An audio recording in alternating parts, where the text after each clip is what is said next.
আসসালামু আলাইকুম। দর্শক, একটা জিনিস খেয়াল করেন যে বিএনপি এখন সরকারে নেই, কিন্তু তারপরেও বিএনপির বিপরীতে এমন কিছু কর্মকাণ্ড হচ্ছে, এমন কিছু পরিস্থিতি তৈরি হচ্ছে যেটি বিএনপির পক্ষে সামলানো কিন্তু খুব কঠিন হয়ে যাচ্ছে। যেমন দেখেন, ফজলুর রহমানকে শাস্তি দিতে হলো। এই শাস্তি দেওয়ার মধ্য দিয়ে দলের ভিতরে কিন্তু একটা বিতর্ক তৈরি হয়েছে। তাহলে কি মুক্তিযোদ্ধারা কোণঠাসা হবে?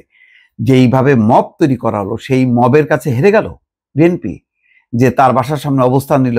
বলা হলো যে তিনি জুলাই আন্দোলনের বিরোধিতা করেছেন, কিন্তু ফজলুর রহমান বলছেন যে তিনি প্রথম আবু সাইদকে শহীদ এবং শ্রেষ্ঠ বীর সন্তান হিসেবে আখ্যা দিয়েছেন।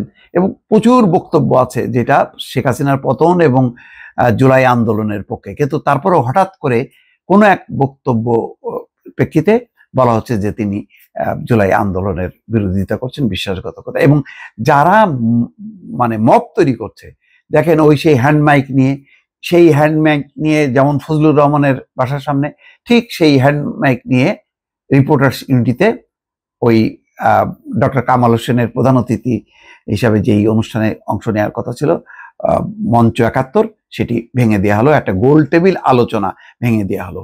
এখন ফজলুর রহমানের এই বিষয়, মুক্তিযোদ্ধাদের এই সমাবেশ ভেঙে দেয়া, এটি কি বিএনপি সমর্থন করে? তারা কি বলেছে যে এটা সঠিক কাজ? না, তারা কিন্তু নীরব থেকেছে। নীরব থাকলেও একটা চাপের মধ্যে পড়ছে। চাপ আরো বিভিন্ন জায়গায় জায়গায় যে মব তৈরি হচ্ছে, সেই মবের এগেনস্টে কিন্তু বিএনপি সোচ্চারভাবে দাঁড়াতে পারছে না। বিএনপি বলছে উগ্রবাদ এবং চরমপন্থা মাথা চাড়া দিয়েছে, তারেক রহমান স্বয়ং বলেছে। কিন্তু এই যে মাথা চাড়া দিয়েছে, তার বিরুদ্ধে কি রাজনৈতিক প্রতিরোধ গড়ে তুলতে পারছে বিএনপি? না। অনেক ক্ষেত্রে আপোষ করছে, অনেক ক্ষেত্রে চুপ করে আছে, হয়তো ভেতর থেকে তারা সাপোর্ট করতে পারছে না। এবং কোনো কোনো ক্ষেত্রে দেখা যাচ্ছে যে লোকাল পর্যায়ে তাদের তৃতীয় শ্রেণীর যে নেতা কর্মীরা, তারাও কিন্তু সেই মবে অংশ নিচ্ছে বা যুক্ত হচ্ছে। যেমন রিপোর্টার্স ইউনিটিতে বলা হচ্ছে জামাতের যেমন নগর পর্যায়ের নেতারা ছিলেন, তেমনি স্থানীয় যুবদল বা ছাত্র দলের কেউ কেউ ছিল। এটা গণমাধ্যমে আমি দেখলাম, যদিও এটার একটা পুরো সত্যতা নিশ্চিত হয়নি, কিন্তু ঠেকাতে পারছে না। এটা সত্য, এটা তো পরিষ্কার। যেমন দিনাজপুরে যে ঘটনা ঘটলো, আনন্দ রিসোর্টে হামলা, দরগা শরীফে হামলা, এবং বিএনপি নিশ্চিতভাবেই পরিষ্কারভাবে বলেছে, মনে করছে যে একটা চরমপন্থার উদ্ভব ঘটেছে। সীতাকুণ্ডে দেখেন, ওই পাহাড়ের চূড়ায় পুরনো একটা মন্দির, সেই মন্দিরকে রক্ষার ব্যাপারে ৩ উপদেষ্টা কথা বলছে। সেখানে কিন্তু বিএনপির নেতারা বলছে না যে নো, এখানে কোনোভাবে হবে না, সেই হুঙ্কারটা তারা দিচ্ছে না। অর্থাৎ মাঠে বিএনপি কিন্তু একেবারে অ্যাক্টিভ না, বরং মাঠে কোনো কোনো ক্ষেত্রে দলের আভ্যন্তরীণ ক্ষেত্রে টানাপোড়েন চলছে।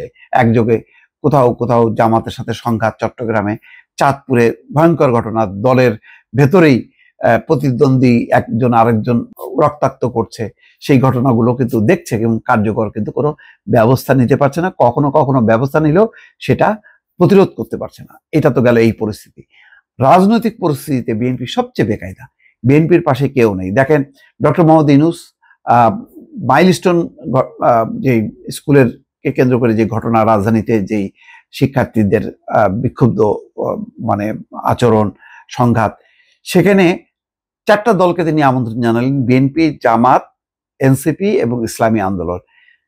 রাজনৈতিক প্রশ্নে বিএনপি একদিকে আর বাকি 3টা দল একদিকে। যেমন তারা বলছে যে জুলাই সনদ কার্যকর করতে হবে, জুলাই সনদের আইনি ভিত্তির উপর ভিত্তি করে নির্বাচন হইতে হবে, সংবিধান সংশোধন করতে হবে, বিচার শেষ করতে হবে, তারপরেই নির্বাচন। এই পরিস্থিতিতে বিএনপি কিন্তু একা, অন্যদিকে সব একাট্টা। নির্বাচনী রোডম্যাপ ঘোষণা করার পরে হতাশা অন্য রাজনৈতিক দলগুলি। বিএনপি খুশি, বিএনপির উচ্ছ্বাস।